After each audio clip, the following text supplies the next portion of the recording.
Shalom! Sejam bem-vindos à nossa segunda aula de Uma Vida com Propósito.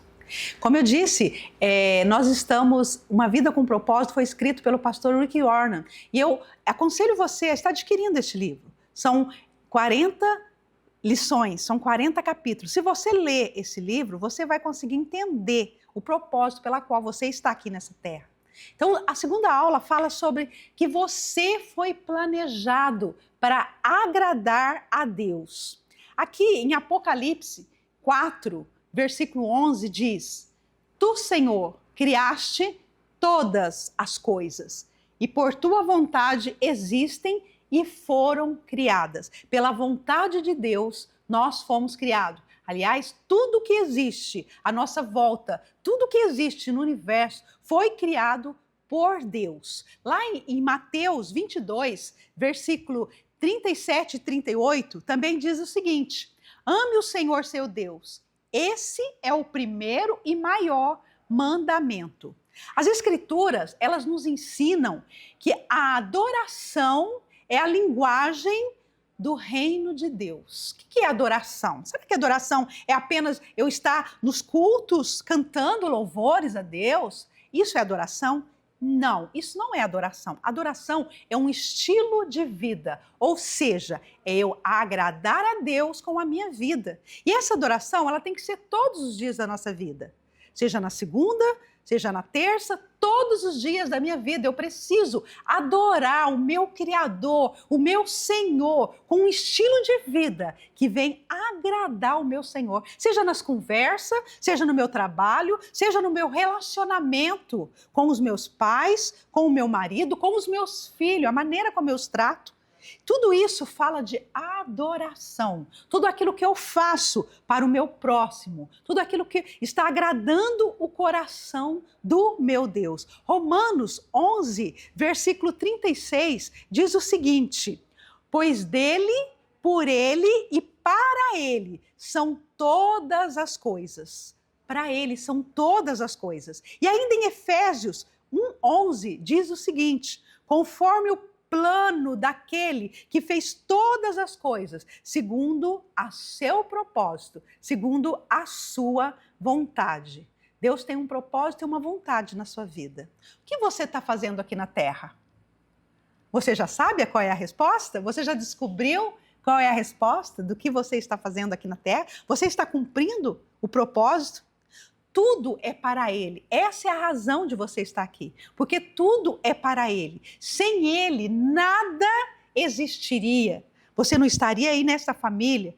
Você não estaria tendo esses filhos que você tem, esses pais que você tem. Você não teria esse trabalho que você tem.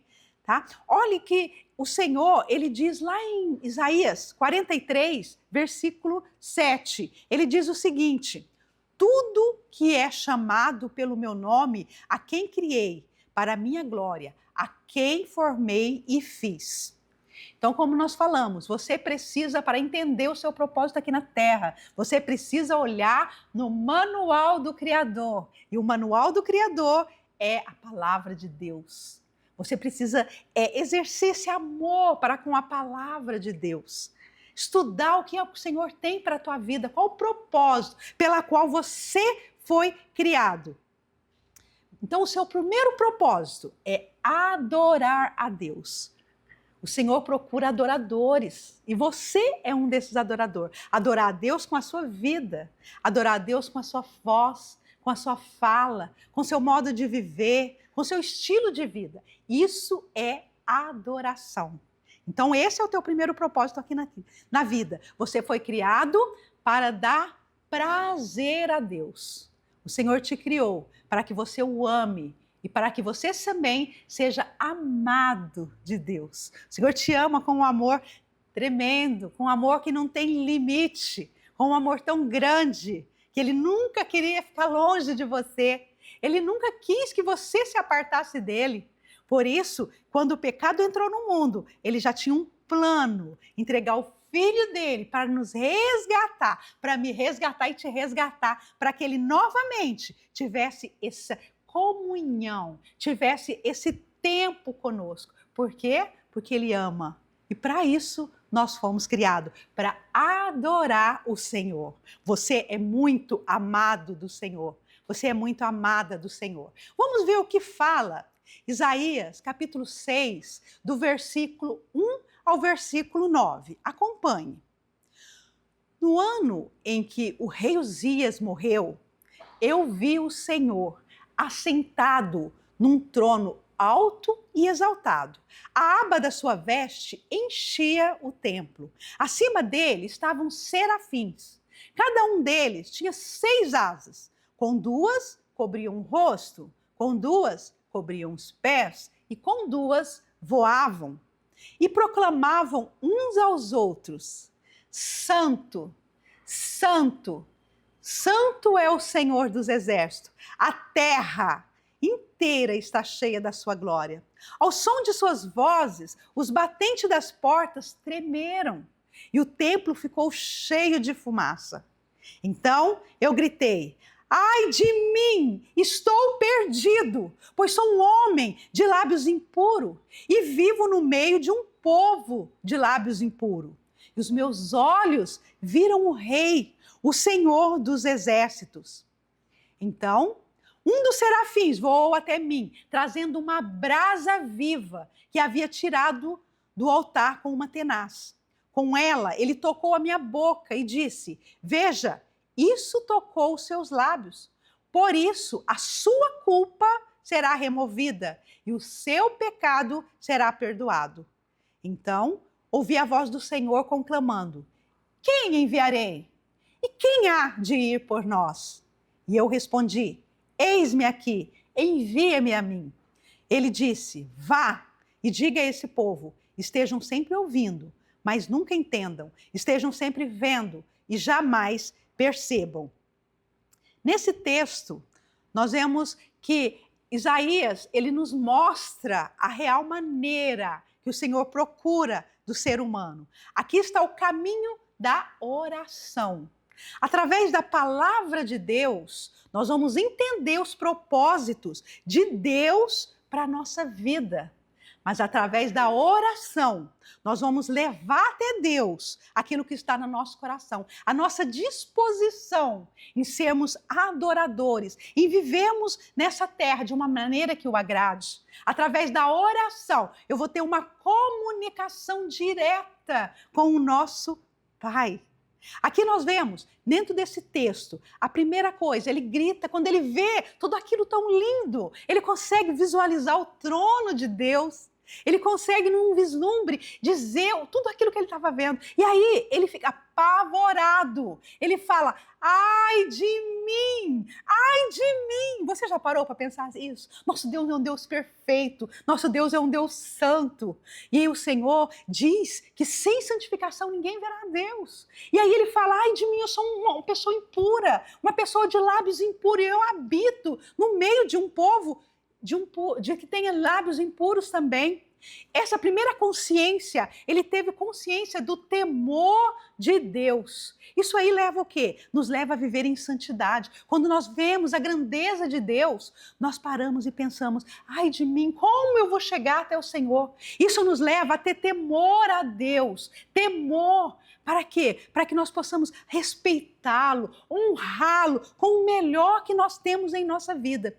Isso nos leva a uma vida de consagração. Então, primeiro eu tenho temor. O temor me leva a viver uma vida de santidade. O que é santidade? É eu ser separado para Deus, ser separado. Eu não vou aceitar mais o pecado na minha vida. E a santidade me leva a uma vida de consagração, quando ele diz: veja, os seus pecados foram retirados, porque você reconheceu que você é um pecador. E aí nos gera o quê? A consagração. O terceiro, a disponibilidade. Ele pergunta: a quem enviarei? E ele responde: eis-me aqui. Quando nós nos consagramos ao Senhor, nós estamos prontos para ser enviado pelo Senhor aonde Ele quiser. Aonde Ele quiser. Então, essa consagração, ela vai nos levar aqui a uma entrega total. Entrega do nosso tempo, entrega de tudo aquilo que faz parte da nossa vida. dos nossos relacionamentos, entrega do nosso trabalho, entrega de tudo que faz parte da nossa vida. E o quarto, a comissionamento, onde ele diz, vá. E nos leva ao envio. O Senhor quer nos enviar, porque o desejo maior de Deus é ver vidas rendidas aos seus pés. E Ele espera que eu e que você façamos isso, que a gente vá e cumpra os propósitos pela qual Ele nos designou, para que nós possamos ir e fazer a obra dEle. Aqui nós temos o primeiro, que é o temor a Deus. Lá em Salmos 24, de 3 a 5, diz o seguinte: quem poderá subir ao monte do Senhor? Quem poderá entrar no seu santo lugar? Aquele que tem mãos limpas, o coração puro, que não recorre a ídolos, nem jura por deuses falsos. Esse receberá a bênção do Senhor, e Deus, o seu Salvador, lhe fará a justiça.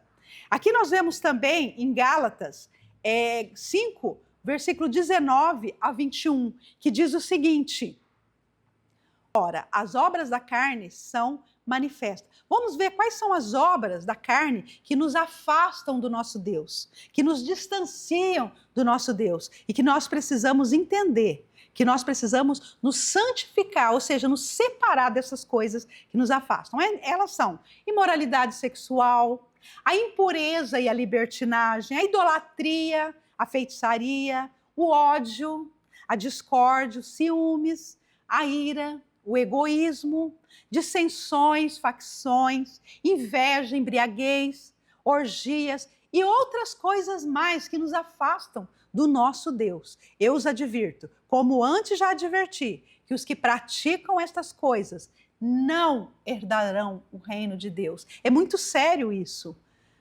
Não herdar o reino de Deus por conta de estarmos associados a essas obras da carne. Aqui nós vemos em Hebreus 12, 14, sem santidade ninguém verá a Deus. Então, para nós chegarmos até o Senhor, nós temos que nos santificar. Nós temos que separar das obras que a carne ela tem vontade de fazer.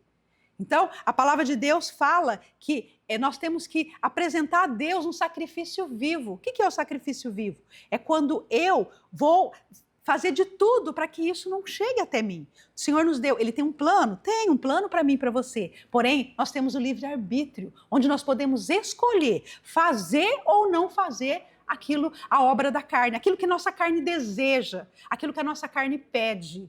Por quê? Porque eu quero agradar o meu Deus. Eu quero adorar o meu Deus com a minha vida, com aquilo que eu tenho, com todo o meu ser. Eu quero me santificar, eu quero me consagrar, eu quero participar daquilo que o Senhor tem para a minha vida. Então, lá em Gálatas, capítulo 2, 20, fala o seguinte: fui crucificado com Cristo, assim não sou eu mais quem vive, mas Cristo vive em mim. A vida que agora vivo no corpo, vivo-a pela fé no Filho de Deus, que me amou e se entregou por mim.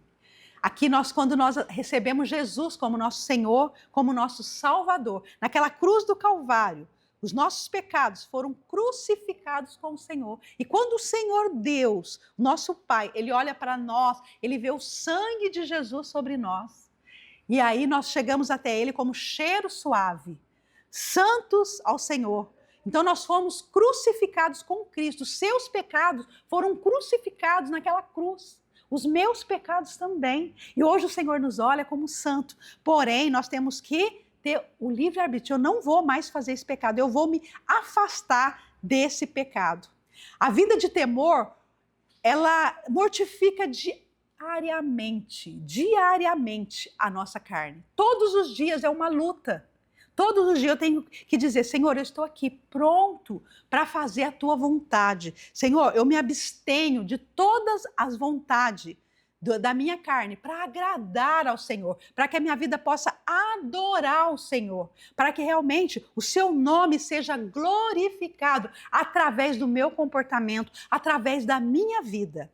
Lá em 1 Coríntios, capítulo 15, versículo 31, diz o seguinte: todos os dias enfrento a morte, irmãos.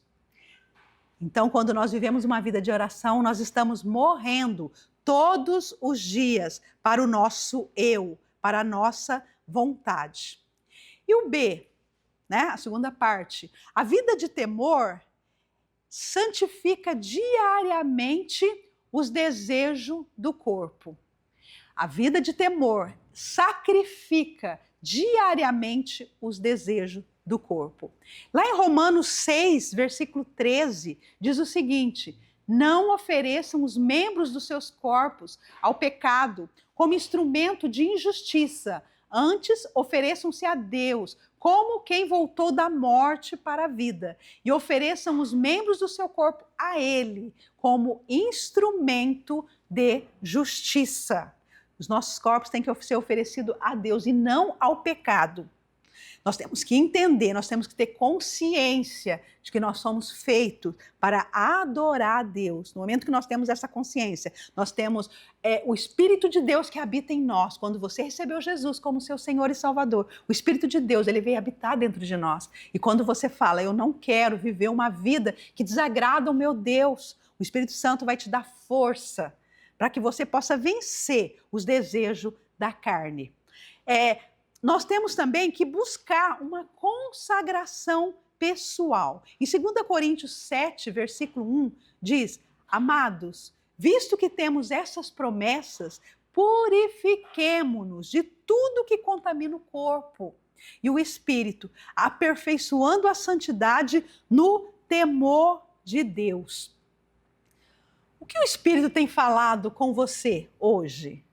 O Espírito tem te dado força? Você tem buscado agradar o Senhor? Nós sabemos que o Espírito Santo, ele vai agir de acordo com aquilo que nós estamos vivendo.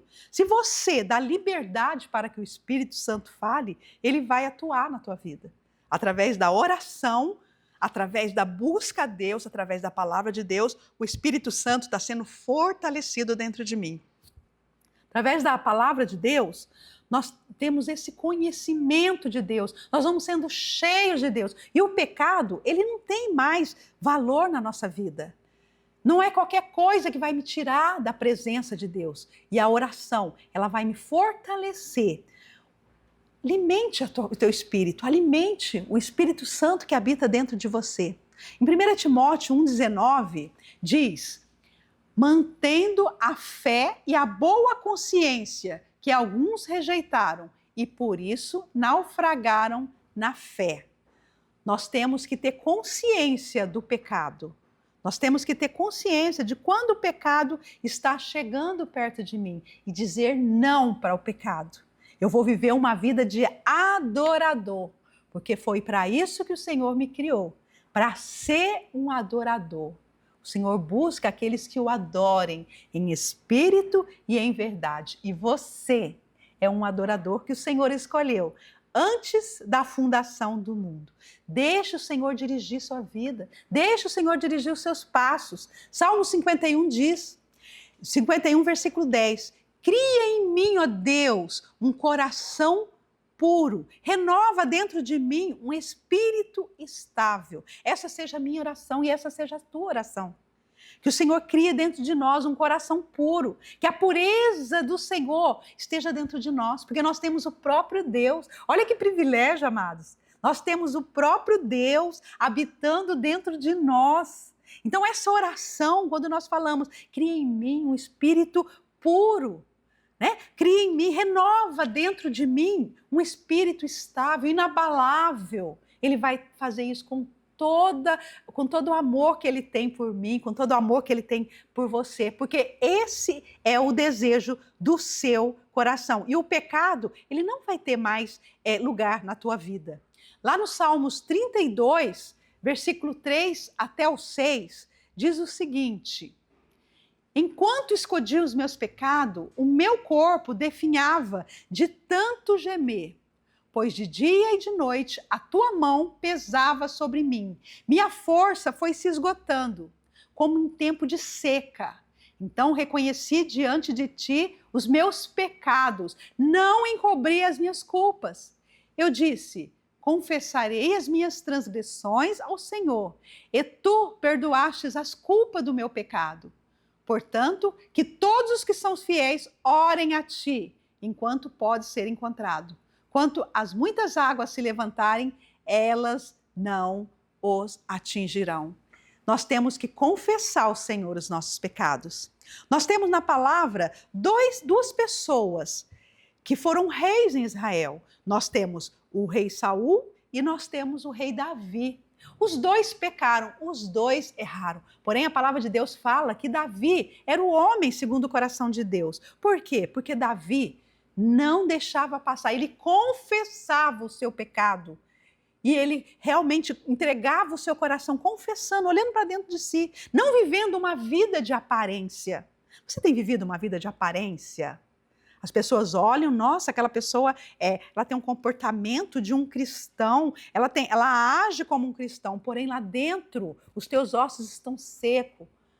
Confesse ao Senhor, entregue tudo ao Senhor. Senhor, olha para mim, cria em mim um coração puro, me leva a realmente viver o que o Senhor tem para a minha vida. Eu não quero passar por essa existência como uma vida sem significado nenhum, uma vida insignificante. Eu quero realmente viver os propósitos e eu quero realmente ser um adorador. Eu quero te agradar com o meu modo de vida, com as maneiras como eu me comporto no meu dia a dia. Então, a adoração, querido, ela tem que ser o seu estilo de vida. Desde o momento que você se levanta da sua cama, a maneira como você age é uma forma de adoração.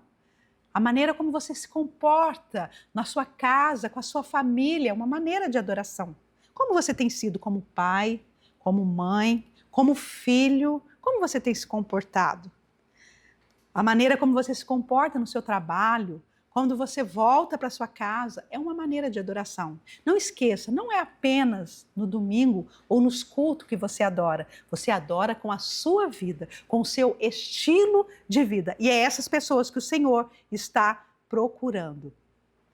Segundo, andar em disponibilidade com Deus.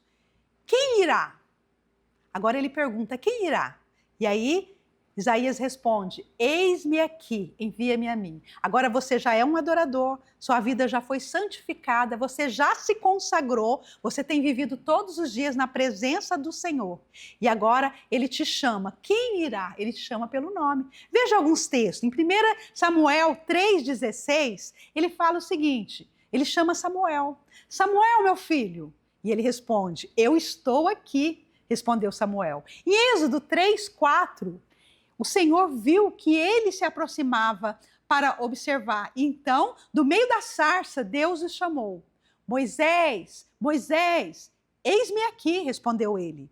Em Gênesis 22:1, passado algum tempo, Deus pôs Abraão à prova, dizendo-lhe, Abraão, e ele respondeu, eis-me aqui.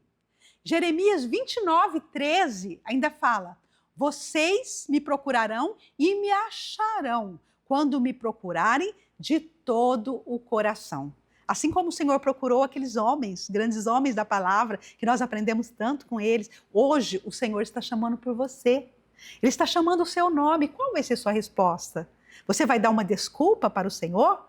Aqui lá em Jeremias, como diz, que vocês vão encontrar o Senhor quando vocês procurarem lá dentro do seu coração, de todo o seu coração. Senhor, eu estou aqui. Quando vocês disserem um sim para o Senhor, Senhor, estou aqui, usa a minha vida. Eu quero realmente fazer a sua vontade. Lembrando, queridos, que Deus, Ele não procura pessoas capacitadas, mas Ele capacita aqueles que se dispõem a ir. Ele vai capacitar você. O importante é você dizer, eis-me aqui, usa a minha vida, eis-me aqui, envia-me a mim. E o terceiro, aceitar o seu comissionamento pessoal. Vá. Queridos, o Senhor tem um propósito para a tua vida. Aquilo que você tem para fazer nessa terra, ninguém mais vai fazer. Ninguém mais vai fazer, porque o propósito é seu, o chamado é seu. Vá, vá. Você pode ser uma pessoa que vai tirar a pessoa talvez da morte, com uma palavra que você vai dizer. Talvez se fosse outra pessoa ali, não ia conseguir fazer isso. Então nós temos que estar prontos. Senhor, o que o Senhor quer que eu faça? Eu estou aqui, eu quero ir. Talvez esse ir vai ser ali no seu trabalho. A maneira como você vai conversar com aquela pessoa que está precisando de ouvir algo dos seus lábios. O Senhor quer usar você aonde você está. O Senhor te designou para você ir, para você fazer aquilo que Ele já planejou lá atrás. João 17:18 diz: assim como me enviaste ao mundo, eu os enviei ao mundo. Essa é a oração de Jesus, né? O Senhor enviou Jesus ao mundo para que Ele pudesse o quê? Nos salvar. E assim como o Senhor Pai, o Deus Pai, enviou Jesus para nos salvar, nós somos salvos por Ele. E agora nós também temos que cumprir esse mandado de Jesus, do Senhor, que é ir para quê? Para que falar do amor de Deus, mostrar quem é o Deus que nós servimos. O mundo está carente desse amor. O mundo precisa ouvir dos seus lábios. Quem é o Deus que você serve? Nunca se esqueça, se você está mostrando quem você serve com o teu corpo, com os teus lábios, com os teus ouvidos, você realmente estará agradando ao Senhor. O Senhor, Ele nos capacitou como seres humanos. A palavra de Deus diz que nós somos a imagem e semelhança de Deus. E a semelhança de Deus é algo que nós temos, que são os 5 sentidos que nós temos. Os animais, eles não têm todos esse sentido, né? E através desses 5 sentidos, nós podemos chegar até as pessoas, nós podemos ouvir as pessoas, nós podemos falar com as pessoas, falar do amor de Deus com as pessoas, nós podemos abraçar as pessoas, mostrar o carinho que Deus tem. Você sabia que muitas vezes Deus usa o teu abraço para mostrar o amor que Ele tem pelas pessoas? Você sabia disso? Então abrace mais, ame mais, demonstre mais esse amor que Deus tem pelas vidas. Provérbios 16:4 fala o seguinte: o Senhor faz tudo com um propósito, tudo, nada Ele faz sem propósito, tudo Deus tem um propósito, até os ímpios para o dia do castigo. Cristo, queridos, é o nosso destino final. Nós estamos aqui para fazer a vontade dele, para viver a vida de Cristo aqui na terra. Lá em Efésios 1, versículo 10, diz o seguinte: isto é de fazer convergir em Cristo todas as coisas, celestiais ou terrenas, na dispensação da plenitude do tempo. Então nós temos que entender e assumir o chamado de Deus para a nossa vida. Você foi comissionado então, para quê? Primeiro, para adorar e celebrar a presença de Deus na tua vida. Você está aqui para adorar a Deus com uma vida diária. Cada minuto você tem que adorar, celebrar o Deus vivo, o Deus que te ama. Você foi feito também para proclamar o nome do Senhor e trazer o reino dele para a terra. O Senhor quer que você traga, as pessoas vejam que tem jeito sim, tem jeito, porque o reino de Deus, ele vai estar em você, ele vai estar em nós. Outra coisa, que nós temos também o propósito, ensinar as verdades que estão contidas na palavra de Deus. Isso se chama discipular, quando nós vamos ensinar aquilo que nós já aprendemos através da palavra de Deus. E quem vai te ensinar? O Espírito de Deus vai te trazer clareza. O Espírito de Deus vai te dar sabedoria para que você possa ensinar. Promover comunhão, estar junto em unidade. Todos juntos, aqueles que creem. Servir com alegria. Servir no ministério que Deus te colocar. Ser aquele que vai servir o seu irmão e não ser servido. Sirva as pessoas que Deus colocou na tua vida. Nós precisamos hoje sair daqui consciente de que, entenda, você é propriedade de Deus. Você é uma pessoa abençoada por Deus. Você é uma pessoa submissa ao Senhor. Você é um servo de Deus. É isso que você é. É isso que o Senhor Jesus morreu na cruz para conquistar você de volta, trazer você de volta ao relacionamento com o Pai, ao relacionamento com as pessoas. Dos 2 mandamentos, amar ao Senhor sobre todas as coisas e ao próximo como a ti mesmo. O relacionamento horizontal, eu preciso amar. Quando eu amo meu irmão, eu estou adorando a Deus também. O Senhor se alegra. Quando você serve o seu irmão, o Senhor se alegra, porque você está mostrando a sua adoração a Deus através do serviço que você presta ao seu irmão. A definição mais profunda de adoração é amor. Amor. O Senhor, ele é amor. O Senhor é amor. Deus é amor. Deus é amor. A palavra não diz que Deus tem amor, mas diz que Deus é amor. E esse amor de Deus, ele foi derramado no meu coração, no seu coração. E nós podemos amar as pessoas com esse mesmo amor que Deus tem. Por quê? Porque o próprio Deus, ele habita dentro de mim e dentro de você. E nós podemos mostrar para as pessoas quem é esse Deus. Lá em Marcos, capítulo 12, versículo 30, diz: ame o Senhor, o seu Deus, de todo o seu coração, de toda a sua alma, de todo o seu entendimento, com todas as suas forças. E somente um adorador pode fazer isso. Somente um adorador pode amar. Somente um adorador pode colocar em prática o que está escrito em Marcos 12, 30. João 20, 21 ainda diz: novamente Jesus diz: Pai seja com vocês. Assim como o Pai me enviou, eu os envio. Em Salmos 86, versículo 9 diz: todas as nações que tu formaste virão e te adorarão, Senhor, e glorificarão o teu nome. O Senhor quer ser glorificado através da tua vida, através da minha vida, através do nosso primeiro propósito, que é adorar a Deus, através das nossas atitudes, através do nosso modo de falar, através do nosso carinho, através do nosso serviço. Na próxima aula, nós vamos estar falando que nós somos chamados para fazer parte de uma família. E essa família é a família de Deus. Eu te aguardo. Que Deus te abençoe.